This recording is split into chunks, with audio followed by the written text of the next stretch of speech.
Please subscribe and hit the bell icon for more videos.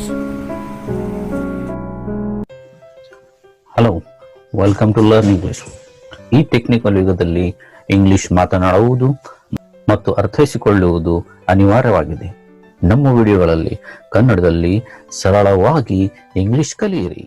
Hello, welcome to learn English in Kannada.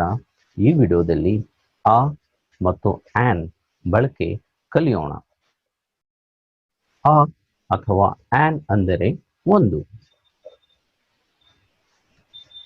ಅದು ಒಂದು ವಸ್ತು ಆಗಿರಬಹುದು, ಅಥವಾ ವ್ಯಕ್ತಿ ಆಗಿರಬಹುದು, ಅಥವಾ ಒಂದು ಸ್ಥಳ ಕೂಡ ಆಗಿರಬಹುದು. ಲೈಕ್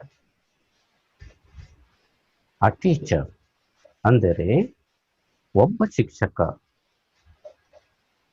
ಅ ಗೇಮ್ ಅಂದರೆ ಒಂದು ಆಟ. ಅ ಸ್ಟಾರ್ ಒಂದು ನಕ್ಷತ್ರ. ಅ ಗುಡ್ ಬಾಯ್ ಒಬ್ಬ ಒಳ್ಳೆಯ ಹುಡುಗ.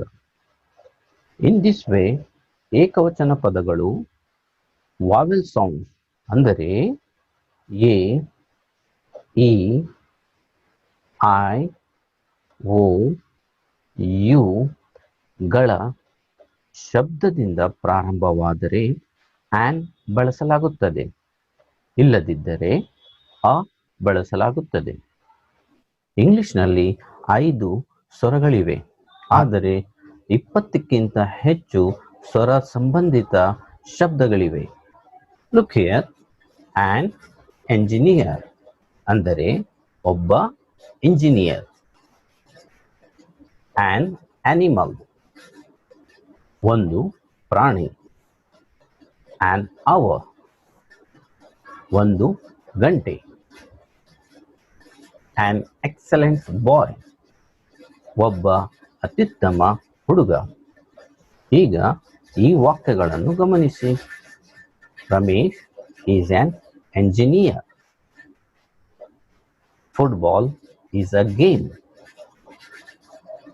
Abdul is an MP. MP, M starts with an vowel sound. A. It is a European city.